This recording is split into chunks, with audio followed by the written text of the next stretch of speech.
என்று சொன்னால் அதை திருப்பி படித்தால் வாழ்க்கையில் மீனக்கிரையாகிறது, மீனானது கவலைக்கிரையாகிறது, கவலையானது பாம்பு சிறையாகிறது, பாம்பு ஒரு பருந்து சிறையாகிறது, பருந்து ஒரு விலங்கு சிறையாகிறது, விலங்கு மனிதனை சிறையாகிறது, மனிதன் தன்னுடைய மனது சிறையாகிறான்.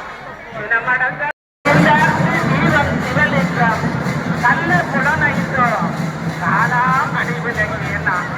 நம்முடைய பாதம் நிலத்தை குறிக்கிறது, பாதத்திலிருந்து தொப்புள் வரைக்கும் நீரை குறிக்கிறது, தொப்புளிலிருந்து மார்பு வரைக்கும் நெருப்பை குறிக்கிறது, மார்பிலிருந்து கழுத்து வரைக்கும் குறிக்கிறது, கழுத்திலிருந்து உச்சந்தலை வரைக்கும் ஆகாயத்தை குறிக்கிறது.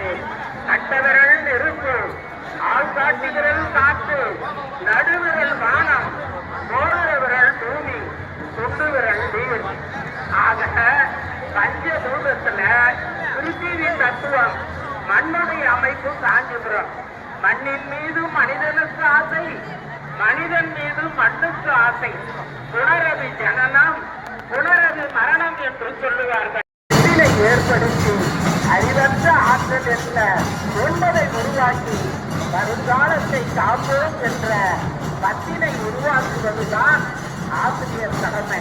முதல் தெய்வம் ஆகா என்று அற்புதமான காஞ்சிமான் அறிந்து கம்பையாற்ற கரையிலே மண்ணால லிங்கம் செய்து கரியை கிரியை யோகம் ஞானம் என்ற முறையிலே நந்தவனத்தில் புஷ்பங்களை தொழிந்து தனது திருக்கரத்தினாலே தொடுத்து அன்றால ஏகப்படுத்து ஏழவார் பொருளை பூஜை செய்தார்.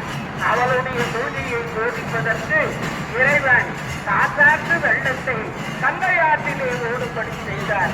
எம்பிராட்டி ஏழுலகை என்றவள் தம்பிரானை தனித்தவத்தார்.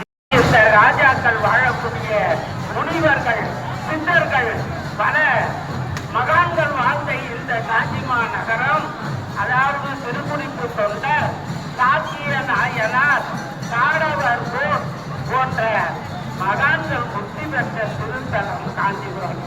அதாவது சிவகாஞ்சி, விஷ்ணு காஞ்சி, பௌத்த காஞ்சி, சமண காஞ்சி என்று தொழிலுமா கண்டு உடலென திரும்புமானே என் செய்வேன் உலகத்தீரே கோவிந்தா கோவிந்தானே நிலாத்துண்ட பெருமாள். 108 திவ்ய தேசத்திலே ஒரு திவ்ய தேசம் ஏகம்பத்தில் இருப்பது ஒரு சிறப்பு. அற்புதமான பிரளய காலி ஒரு மாபெரும் தியாகம் செய்து அந்த கனக கலசத்தை கொண்டு போய் ஊற்றிய இடம்தான் மகாபலிபுரம் சமுத்திரம் உருவாச்சா. அப்படி பல வரலாறுகள் இந்த காஞ்சிபுரத்துக்கு உண்டு. உமையம்மை சிவபெருமான் இடத்திலே கைலாயத்திலே கேட்டார் கடமை பாட்டு காஞ்சிபுரம்